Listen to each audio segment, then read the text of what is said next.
Hello friends, in last video we have discussed the IUPAC system of a nomenclature, isn't it? We have studied how to name the organic compounds by following the IUPAC rules. Okay, now in this video we are going to discuss the next point, that is isomerism. So what is this isomerism? The phenomenon of existence of two or more compounds possessing the same molecular formula, it is known as isomerism. आता बघा, एकच organic compound हा वेगवेगळ्या फॉर्ममध्ये exist होतोय, वेगवेगळ्या कंपाऊंडच्या फॉर्ममध्ये तो एक्झिस्ट होतोय. ओके, त्यांचा मॉलिक्युलर फॉर्म्युला हा कसा आहे, सेम आहे. मग अशा कंपाऊंड्सना आपण काय म्हणतो, आयसोमर्स म्हणतो. हे सगळे कंपाऊंड्स एकमेकांचे काय झाले, आयसोमर्स. ओके, आता हे आयसोमर्स यांचे पुन्हा काय बघायचे आहेत आपल्याला, सब टाइप्स बघायचे आहेत. There are different types of isomers. Now we are going to study these isomerism in details. बघा, सो आयसोमेरिझम म्हणजे काय म्हणालो आपण, two or more compounds with the same molecular formula. So these isomerism are again subclassified into two classes. The first is structural isomerism and the another class that is stereoisomerism. आता structural isomerism म्हणजे कोणते आयसोमर्स?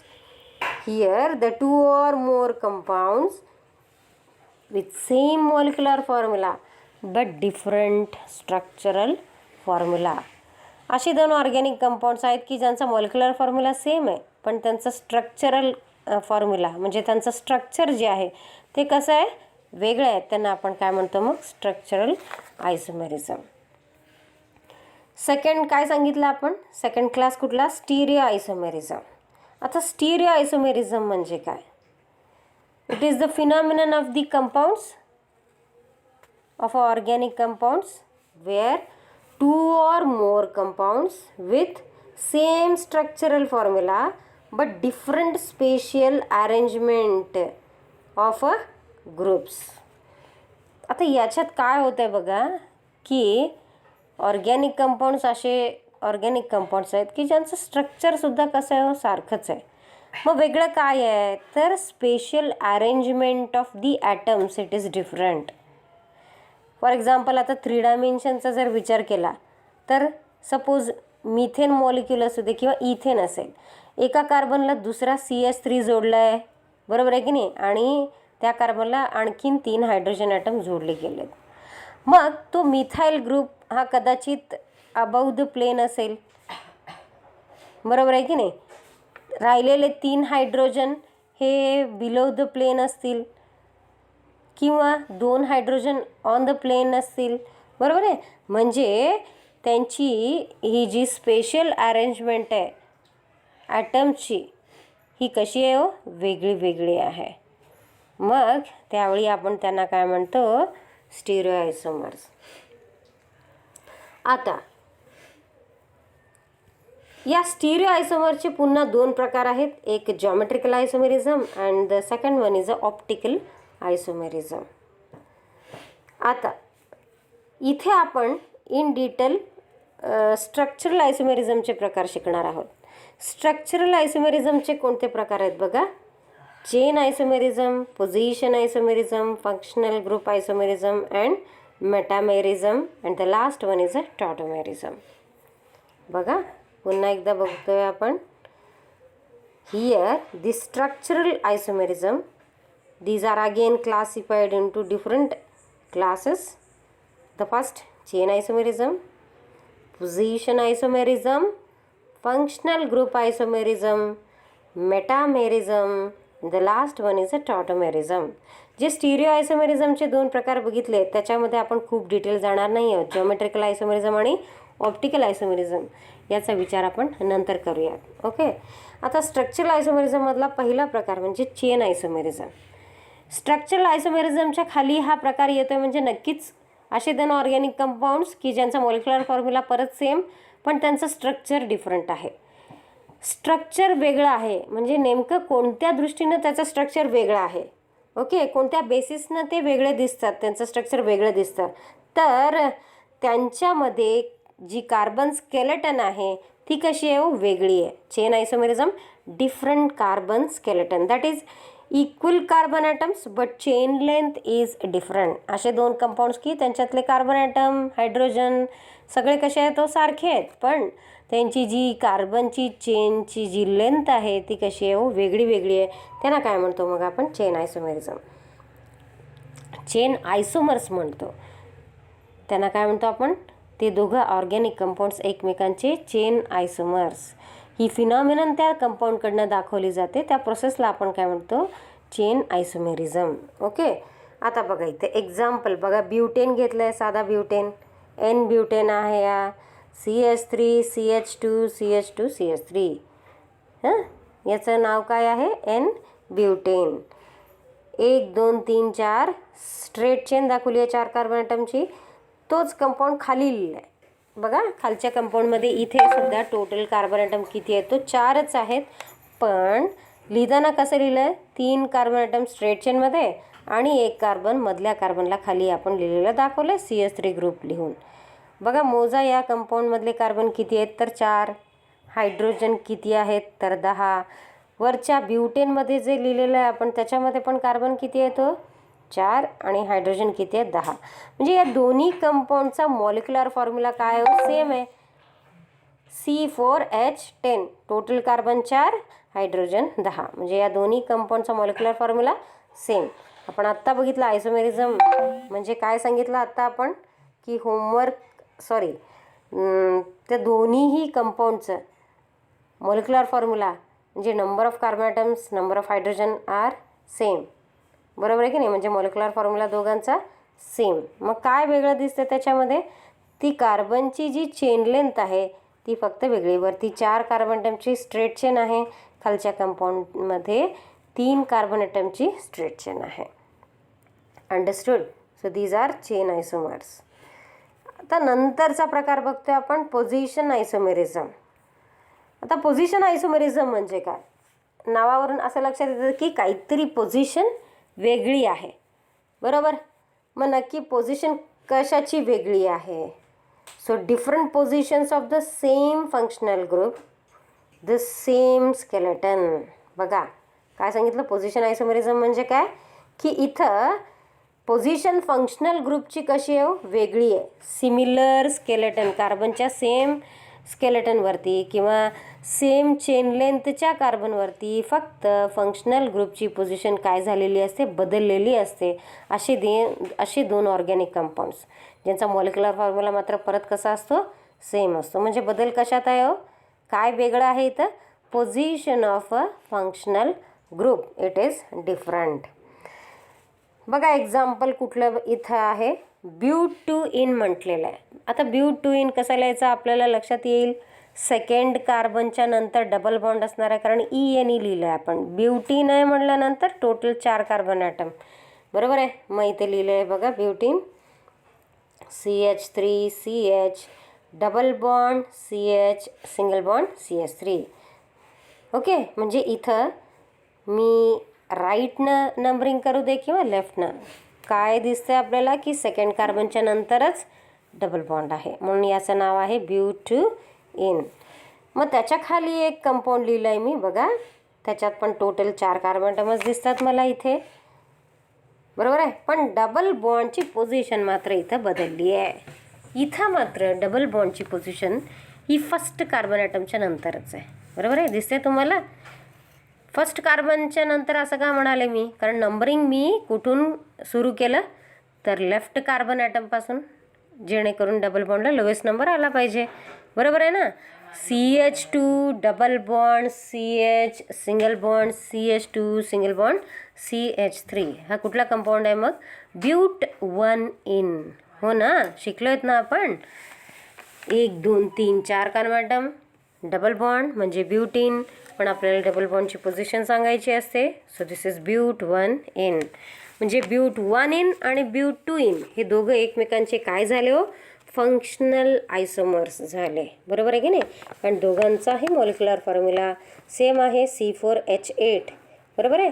कार्बनची chain लेंथसुद्धा same. किती carbon ॲटमची हो, 4 carbon ॲटमची straight chain आहे 4 कार्बनची. मग बदललं आहे का इथं? तर double bond at a different position. वरती सेकंड कार्बन नंतर होतं, खालच्या एक्झाम्पलमध्ये फर्स्ट कार्बन नंतरच डबल बॉन्ड आपल्याला दिसतोय. So this is about position isomerism. Now the next that is functional group isomerism. आता फंक्शनल ग्रुप आयसोमेरिझम पुन्हा एकदा the name only indicate that definitely again the compounds with a similar molecular formula but differ in their functional groups. Correct. असे organic compound ज्यांचा परत molecular formula same आहे. आयसोमर्स आहेत म्हणजे 100% molecular formula same. पण मग वेगळं काय? तर they are differ in their functional groups. त्यांच्यामधला फंक्शनल ग्रुप हा कसा आहे हो? वेगळा आहे. बघा एक्झाम्पल कुठलं घेतलं आहे आपण इथं? तर डायमिथाईल इथर आपण शिकलो मागच्या लेक्चरमध्ये. बघितलं इथर कसा लिहितो, फंक्शनल ग्रुप आपण बघितलेत ना सगळे. टेबल लिहिलेला होता आपण. Oxygen, divalent oxygen it is bonded to 2 alkyl groups म्हणालो ना. मग डायमिथाईल इथर कसा लिहिला आहे बघा. ओ इकडे पण CH3 इकडे पण CH3 म्हणजे CH3 म्हणजे कुठला ग्रुप ग? Methyl group. सो डायमिथाईल इथर असं नाव आपण याला दिलं आहे. म्हणजे याच्यात किती कार्बन आहेत मोजा? 1 आणि 2. हायड्रोजन किती आहे तो? 6. So C2H6O. वेगळा एक ॲटम कुठला आहे? O isn't it. So C2H6O. आता त्याच्या खाली एक कंपाऊंड लिहिलं आहे मी, इथाईल अल्कोहोल असं नाव त्याला दिलं आहे बघा. इथाईल. इथाईल ग्रुप म्हणजे तुम्हाला माहिती आहे CH3CH2OH. आता CH3CH2OH इथाईल अल्कोहोल म्हणालो. याच्यातला फंक्शनल ग्रुप ओळखा म्हणलं तर तुम्ही लगेचच ओळखाल OH ग्रुप. बरोबर आहे की नाही? OH म्हणजे हायड्रॉक्झिल अल्कोहोलिक फंक्शनल ग्रुप आहे. मग याचे कार्बन ॲटम्स मोजा. पुन्हा 2 हायड्रोजन किती आहेत? तर 6 आणि 1 ऑक्सिजन. म्हणजे मॉलिक्युलर फॉर्म्युला परत काय आला? C2H6O. म्हणजे या दोन्ही कंपाऊंडचा मॉलिक्युलर फॉर्म्युला C2H6O. पण त्यांच्या दोघांमधले फंक्शनल ग्रुप वेगळे आहेत. वरती डायव्हॅलंट ऑक्सिजन बरोबर आहे आणि खाली OH बरोबर आहे. So these are differing in their functional groups. So these are functional isomers of each other. आलं लक्षात आलं? Now the next one that is metamerism. आता मेटामेरिझम म्हणजे काय बघा. Here there is an unequal distribution of a carbon atoms on either side of a functional group. आता इथे मात्र फंक्शनल ग्रुप बदलणार नाही आहे. फंक्शनल ग्रुपच्या आजूबाजूला जी कार्बन टोटल कार्बन ॲटमची जी चेन लेंथ आहे ना ती कशी आहे हो? वेगळी वेगळी आहे. म्हणजे बघा काय काय कळतं इथं. तर टोटल कार्बन ॲटम्स, हायड्रोजन किंवा जे काही वेगळे ॲटम्स असतील ते दोन्ही कंपाऊंडमध्ये पुन्हा काय सेम असणार. म्हणजे त्यांचा मॉलिक्युलर फॉर्म्युला सेम असणार. त्यांच्यातला फंक्शनल ग्रुप सिमिलर असणार आहे. फक्त काय बदलते आहे? चेन लेंथ त्या फंक्शनल ग्रुपच्या आजूबाजूची.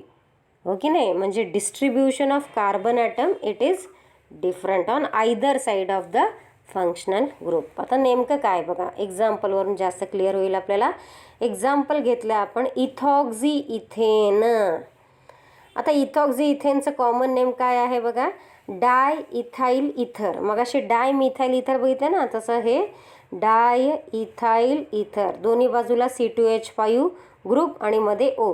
तुम्ही म्हणाल मॅडम तुम्ही इथे लिहिले CH3CH2 म्हणजेच C2H5 झालं ना. CH3CH2O CH2CH3. हेच मी कसं लिहू शकते डायरेक्टली शॉर्ट करून C2H5O C2H5.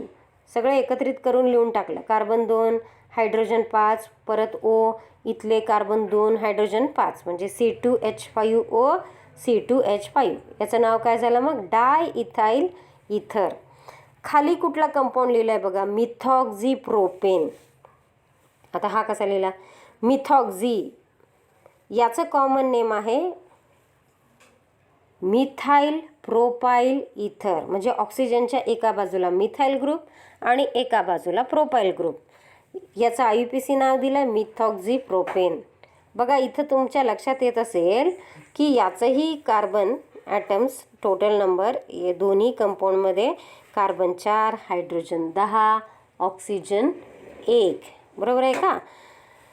मग मॉलिक्युलर फॉर्म्युला तर सेम दिसतोय, दोघांमधला फंक्शनल ग्रुप हा सेम आहे, मध्ये ऑक्सिजन आहे म्हणजे हा इथर आहे, बरोबर आहे की नाही? मग वेगळं काय दिसतंय तर वरच्या कंपाऊंडमध्ये म्हणजे इथॉक्झी इथेनमध्ये ऑक्सिजनच्या आजूबाजूला 2-2 कार्बन ॲटम प्रेझेंट होते, पण खाली मिथॉक्झी प्रोपेनमध्ये ऑक्सिजनच्या एका बाजूला फक्त 1 कार्बन ॲटम आहे तर दुसऱ्या बाजूला 3 कार्बन ॲटम प्रेझेंट आहेत. म्हणजे कार्बनची चेन लेंथ ऑक्सिजनच्या आजूबाजूची काय झाली आहे व चेंज झाली आहे. मग हे एकमेकांचे काय झाले, मेटामर्स झाले. येतं लक्षात येतं तुमच्या? Okay. Now the last isomerism that we are going to study that is tautomerism. आता लास्टचा क्लास आपण आयसोमेरिझममधला बघतोय, दॅट इज अ टॉटोमेरिझम. आता टॉटोमेरिझम म्हणजे काय बघा. It is the phenomenon shown by certain organic compounds where there is a rapid interconversion of a different groups. म्हणजे structure काय होतं आहे, ऑर्गॅनिक मॉलिक्यूलमधलं एकमेकात इंटरकन्वर्ट होत आहे. पहिलं स्ट्रक्चर बदलून दुसरं स्ट्रक्चर तयार होत आहे. सो रॅपिडली इंटरकन्वर्टिंग स्ट्रक्चरल आयसोमर्स, यांनाच आपण काय म्हणतो तर टॉटोमर्स म्हणतो. आणि ही फिनॉमिनन दाखवणाऱ्या कंपाऊंडला काय म्हणतो, प्रोसेसला काय म्हणतो, त्या फिनॉमिनन दाखवायच्या प्रोसेसला, त्या फिनॉमिननला आपण काय नाव दिलं आहे तर टॉटोमेरिझम. ओके. एक्झाम्पल बघा इथं कसं आहे, कीटो इनॉल टॉटोमेरिझम म्हटलेलं आहे. काय होतं आहे बघा इथं, सी त्याच्या आजूबाजूला हायड्रोजन असेल किंवा दुसरा कार्बन असेल, खाली एक हायड्रोजन दाखवलं आहे, शेजारी C double bond O group दाखवलं आहे. हा C double bond O group म्हणजे कीटोन ग्रुप आहे. आपण जे टेबल शिकलेत फंक्शनल ग्रुपचा, तर त्याच्यात तुम्हाला कळेल की सी डबल बॉन्ड ओ म्हणजे कीटोन ग्रुप. म्हणजे हा काय झाला, कंपाऊंडचा कीटो फॉर्म झाला. सी डबल बॉन्ड ओच्या शेजारच्या कार्बनला म्हणतात अल्फा कार्बन. त्या अल्फा कार्बनला कोण अटॅचड आहे ग, खाली एक हायड्रोजन आपण दाखवला आहे, बरोबर आहे की नाही? आता इथं खाली काय होतं आहे बघा, तो जो अल्फा हायड्रोजन आहे अल्फा कार्बनवरचा, तो या बाजूच्या कार्बनच्या ऑक्सिजनला येऊन अटॅच झाला. कळलं? मग सी डबल बॉन्ड ओ ग्रुपचं जे कन्व्हर्जन होतं ते COH मध्ये झालं. डबल बॉन्ड कुठे ट्रान्सफर झाला बघा, दुसऱ्या कार्बन आणि या पहिल्या कार्बनच्या मध्ये ट्रान्सफर झाला. म्हणजे सी डबल बॉन्ड CO आणि H असं इंटर कन्व्हर्जन स्ट्रक्चरमध्ये झालं. ठीक आहे. वरती कीटोन ग्रुप होता, आता खाली कुठला ग्रुप तयार झाला आहे, अल्कोहोलिक ग्रुप म्हणजे इनॉल म्हणायचं. कुठला ग्रुप तयार झाला, enol group, keto enol. So याला कीटो इनॉल टॉटोमेरिझम असं सुद्धा म्हटलं जातं. Understood? C double bond O ग्रुपचं कन्व्हर्जन OH ग्रुपमध्ये झालं. Okay okay. So this is about the type of isomerisms that we have studied.